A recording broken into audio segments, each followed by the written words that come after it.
folks. The Thunder rallied to defeat the Mavericks and tie up the series. The Mavs led by 14 early in the second half, but Shai Gilgeous-Alexander scored 34 points, and the Thunder overcame a Dallas franchise playoff record 13 blocks, rallying for a 96 win to even their semifinal series at 2-2. Now, despite a triple-double, Luka, not his usual self last night, and he was held to 18 points on 6 for 20 shooting, continuing a downward trend the last couple games. Here's Luka on why the off night by him and Kyrie. I think they're so focused on us. They collapse the paint very well. When we both drive it, they collapse the paint, or almost 5 guys. So I think that's been difficult for us. We just got to find open teammates. It's first to 4. Stay humble, stay ready. And it's same as after game 1. You get ready, see mistakes you make, and go on. Okay, we'll start with the multiple award winner, Shannon Sharpe. Shannon, how much of the game 4 loss are you putting on Luka? A lot. Because if you look at this, the way the series has played out in 4 games, P.J. Washington's been their best player. And therein lies the problem. When you're counting on Kyrie and Luka to do the heavy lifting, and then P.J. chips in, he's been doing the heavy lifting. If you look outside of game 2, Luka has not played well. For whatever reason, Kyrie can't get it going in the first half. He turns it on in the second half. But last night in the second half, he only gave you 9 total points. That's not good enough. And this was the second best team in clutch situation. You're down by 5 in the last 5 minutes of the game. And last night they gave it up because Shai Gilgeous-Alexander, he would not let them lose. Because when there were a situation where this thing could have went to, it was an 8, it could have gone to 12, 10, 12, maybe even 14. He made every shot. He made every play. And it seems like the more and more the better and better he played, the more and more confident they got. Jalen Williams all of a sudden started making shots. Chet Holmgren hit 2 big threes. But the problem that Luka has, guys, maybe it's just me, but damn, he got to stop all this complaining, Monica. Every time they grabbing me, they looked at me funny. He tried to trip me. They looked at me funny. And he's falling on the ground. He's not getting back, and they're laying the ball up on the other end, and a lot of times it's his guy. Chet Holmgren hit a 3 because he's bull jiving laying down on the court. I know he's beat up. But, bro, you can't put just the team in a situation where they're playing 5-on-4. Luka he's the best player on this team. He finished 3rd in the MVP voting. He has to bear the majority of the responsibility, especially when you're at home and you had a 14-point lead and you had an 9-point lead in the 4th quarter. You and Kyrie need to deliver this team home and should have been up 3-1, headed back to OKC with a chance to turn the lights out of the building. Luka bears a lot of the responsibility because for the first 4 games, P.J. Washington has been their best player. Good. Well, for me, I don't know if it's 50-50 is what I would say, but if it's not Luka, it's got to be Kyrie. And I think that's where you struggled in last night's performance. I also think as much as we're going to focus on Dallas, you got to give the Oklahoma City Thunder some credit. Yes. Not just Shai Gilgeous-Alexander, but as a team collective. Lou Dort has been playing terrific defense when you talk about Luka being hampered already by the injury and then having to deal with a terrific defender.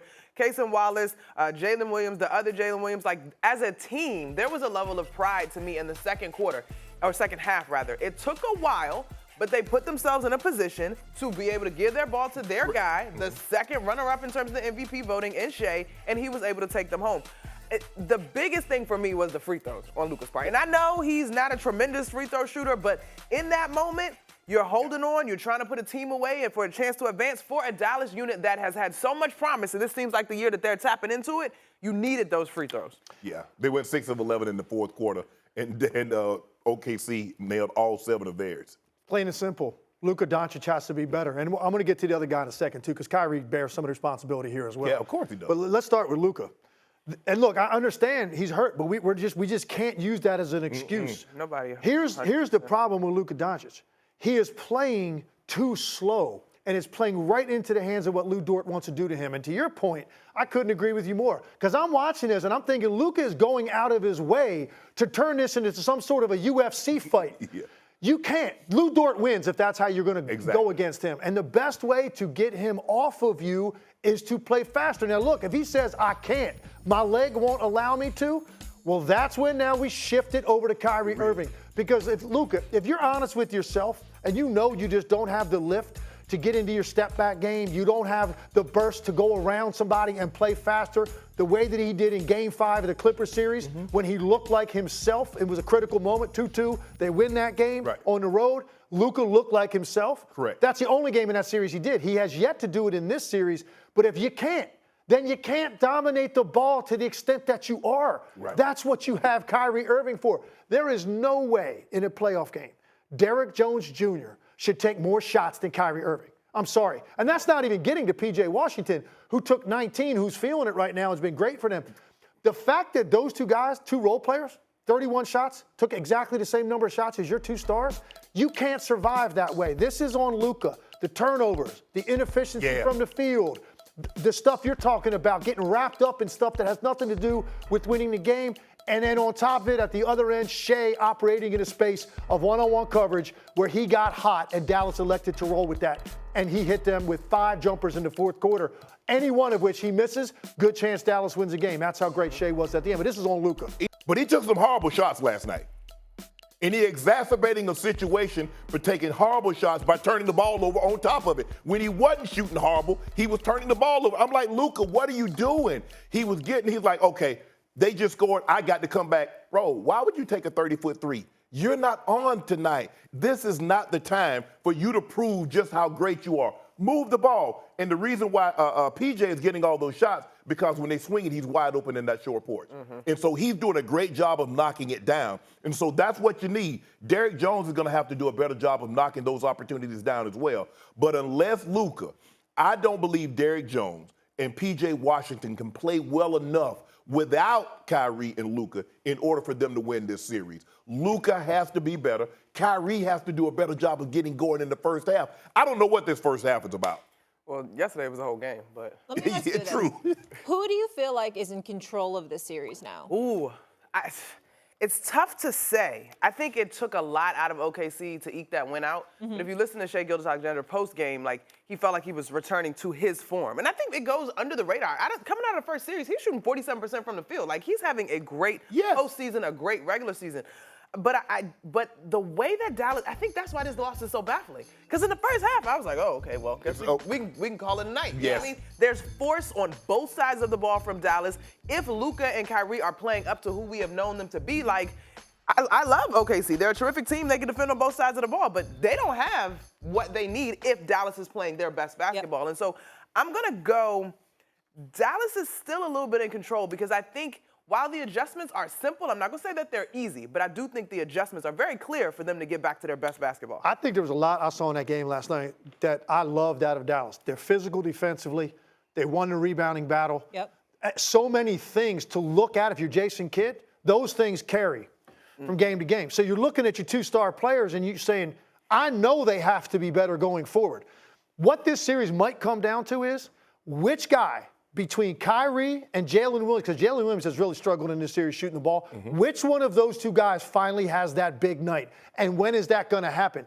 If it's Game 5, Kyrie hits him with a 30 spot or Luka's much better, they've got two of those guys capable of doing it. I still think Dallas is in the driver's seat, even though they don't have home court.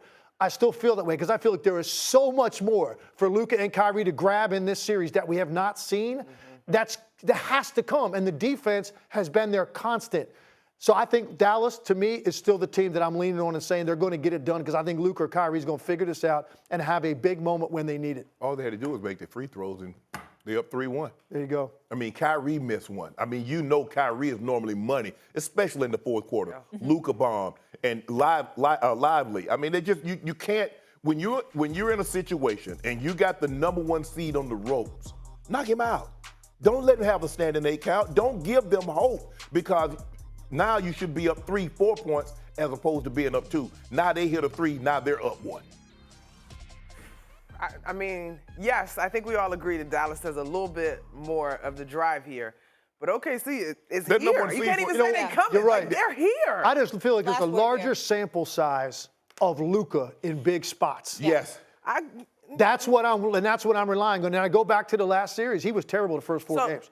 Game 5, was so much better than everybody else on the floor, Clippers didn't have a chance. And he's only shot over 50% twice in the playoffs. Yeah. That was one of them. He hit him with a 34-point game, controlled the game, converted, made free throws. Luka, to me, is the difference between the two teams. And if he's just that banged up, we don't see it.